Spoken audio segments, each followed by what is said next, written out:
1 de septiembre. Primera catequesis sobre la Biblia en este mes en el cual la celebramos y la recordamos y la queremos destacar especialmente. Para comprender la concepción católica de la Biblia, de la Sagrada Escritura, es necesario enmarcar su estudio en un tema más amplio, y así lo plantea el Catecismo. Ese tema más amplio es la revelación. El Catecismo de la Iglesia Católica nos dice que el hombre es capaz de Dios y es capaz de descubrir la existencia de Dios con su sola razón. Pero no puede penetrar en su naturaleza, no puede conocer en profundidad cómo es Dios. Por eso existe otro orden de conocimiento que el hombre no puede alcanzar por sus propias fuerzas, que es el de la revelación divina. Dios, por una decisión enteramente libre, se revela y se da al hombre. Lo hace revelando su misterio, es decir, su vida íntima, y también su designio benevolente, su decisión de salvar a la humanidad, de hacerla partícipe de su felicidad. ¿Y cómo se revela a Dios? Se revela de distintas maneras y se revela por etapas. Y sobre todo se revela enviando al Hijo y al Espíritu. Esto lo trata el Catecismo de la Iglesia Católica a partir del punto 50. En el punto 51 se nos dice que Dios dispuso en su sabiduría revelarse a sí mismo y dar a conocer el misterio de su voluntad, mediante el cual los hombres, por medio de Cristo, Verbo encarnado, tienen acceso al Padre en el Espíritu Santo y se hacen consortes de la naturaleza divina. Eso es la revelación. Dios se comunica con nosotros, pero no solo para decirnos cosas, sino para algo mucho más profundo y mucho más hermoso, para hacernos partícipes de su misma vida, de su misma naturaleza. Si te sirve esta metáfora, este Dios que es familia, que es Trinidad, quiso abrir esa familia para que tuviera nuevos miembros, para que haya otros que participaran de esa comunión íntima. Y eso es la revelación. Ese Dios que habita en una luz inaccesible, comunica su propia vida divina a los hombres.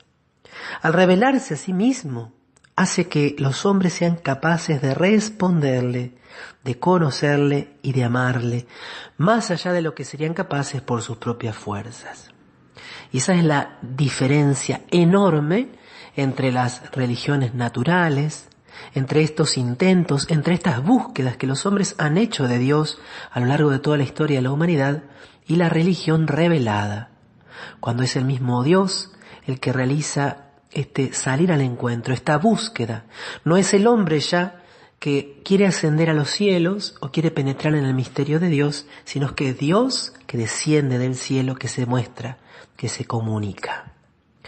Ese designio divino se realiza mediante acciones y palabras íntimamente unidas entre sí y que se esclarecen mutuamente.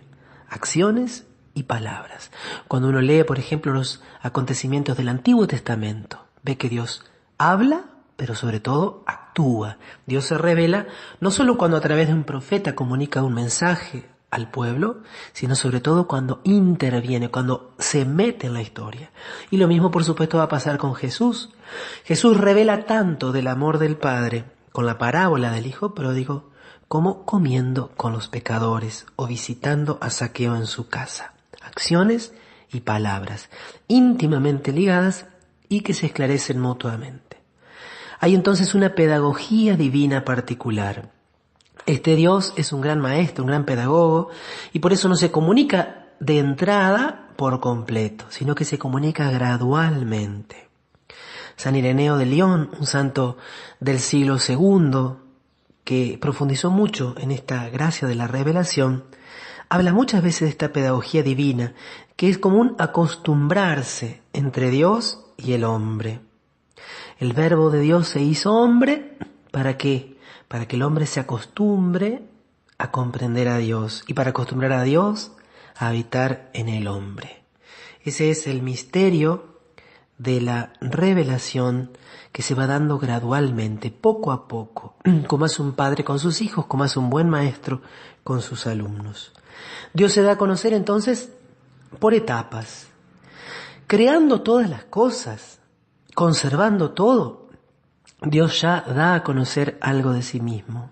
Por eso el camino natural que tenemos para conocer la existencia y algo de la esencia de Dios es ante todo la perfección, el orden, la armonía del mundo.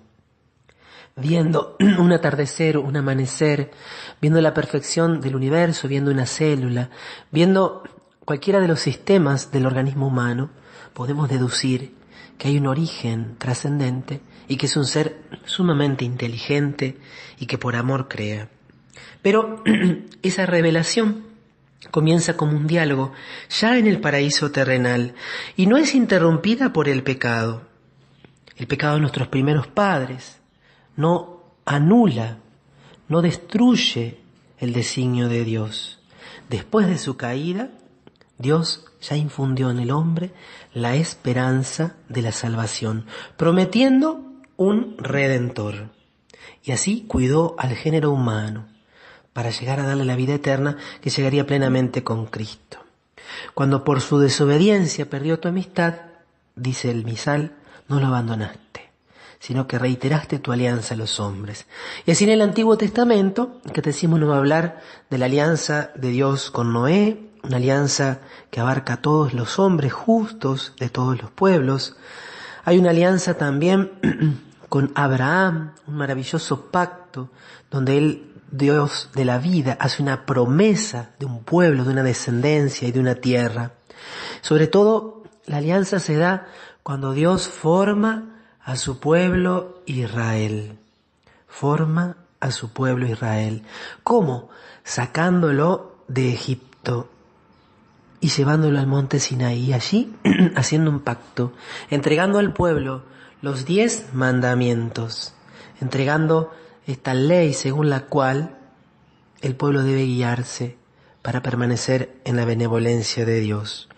Esa alianza que fue rota una y otra vez por el pueblo, pero que Dios no se cansó de reproponer. Y por eso los profetas nos van a hablar de una alianza nueva y eterna. Hasta que llegamos a Cristo. La revelación alcanza su punto culminante en Cristo. Hay una frase hermosa del Concilio Vaticano II que dice que Jesús es mediador y plenitud de toda la revelación. Es mediador, es el mensajero, pero Él mismo es el mensaje.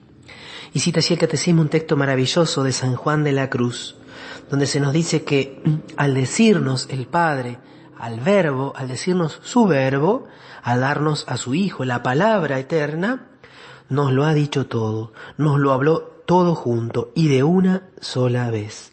Por eso dice San Juan de la Cruz, si alguien le pide a Dios nuevas revelaciones, en el fondo está haciendo una afrenta, un agravio a Dios que todo lo reveló en Cristo.